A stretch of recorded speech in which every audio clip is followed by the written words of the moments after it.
بسم الله الرحمن الرحيم الحمد لله رب العالمين والصلاة والسلام على أشرف الأنبياء وإمام المرسلين نبينا محمد وعلى آله ومن تبعهم بإحسان إلى يوم الدين وبعد. أحبابي في الله، السلام عليكم ورحمة الله وبركاته.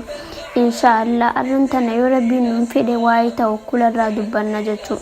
توكل جتو ما جتودا ربي الرتير كتو جتودا ربي نرقم عيسى يرواد القرآن ساخي ستيك جوم. هو توكل على الحي الذي لا يموت يا يرقم خير كدو الذي لا يموت سهين دون سن الرتير كدو جان. أما اللي ربي مؤمن توتا مال جان وعلى الله فليتوكل المؤمنون جاء مؤمن توني دقاسا رب مرتها إركتني جان.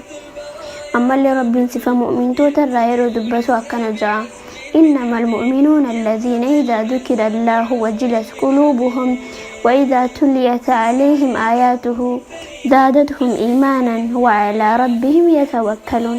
بر مؤمن توتا دقاسا جتون الذين إذا ذكر الله يورين يروني في مكان واهي ربي برد بتميخ قلب نساني الصداتو وإذا تليت عليهم آياته يروا عين ربي سان برتي كرامي وزادتهم إيمانا إداتي في جا إيمانا دبلتي في جا وعلى ربهم يتوكلون. أما اللي وري ربي سان الرتي إركتني جتشو مؤمن تونا يجو وراكنا خنا يجو ربي سان رانو هاقودو.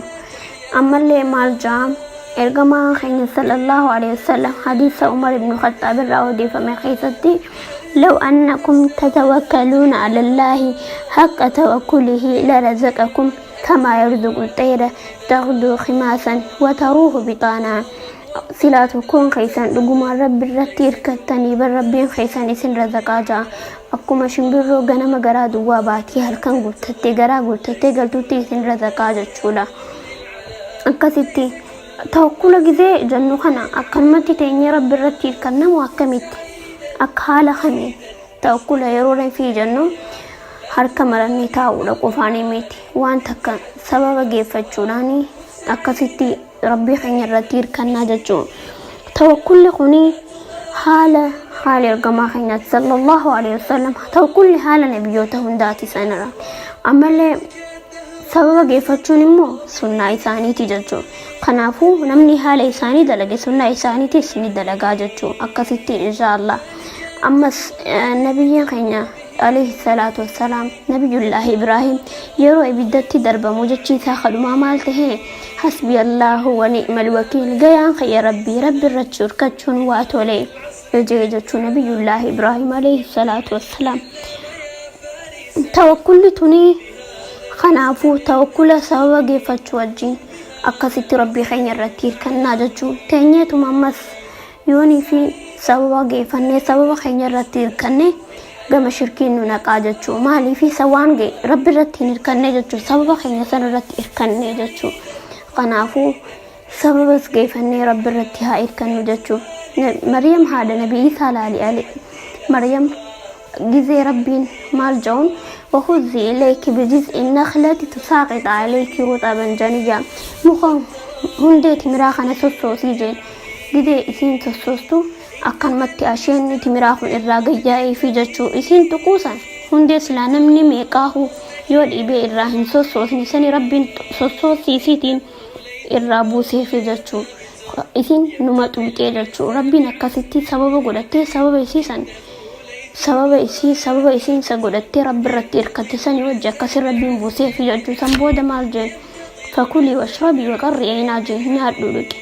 Kana hundaahu maali tawakkulaa ta'a jechuun hanqam takka akka tawakkula dhugaa jechuun kanaa jechuun.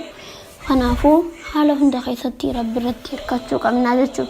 Rabbiin sababa geeffachuu keenyarraa haajaa hin qabu waan takka kun fayakun tahi gidee jeen numa taati rabbiin keenya subhaanahu wa ta'ala. Garuu nuti dirqama sababa geeffachuu qabna harka marannee taa'uu hin qabnu. Kanaafuu waa hunda keessatti sababa geeffannee rabbi irratti hirkachuu qabna. Haala nabiyyootatii fi sunnaa nabiyyoota illee walumaan hordofuu qabna. Rabbi warra haala isaaniitii fi sunnaa isaaniitii illee seeraan hordofu rabbi nu haa taasisu jecha arraaf asumatti hin dhaabaa hanqa mata duree biraatiin walitti deebinutti inshallah nagaan naaf turaa isin jecha akkasumas yoonin dogongoree lubbutiyaa fi shayxaanirraa yoonin haqa qunnamee rabbiirraa warra haqa qunnamus rabbiin haa taasisu jecha akkasin nagaan naaf turaa. Assalaamu alaykum ወራህመቱላሂ ወበረካቱ። ዑለሞች ብርሃኖች በያሉበት ቦታ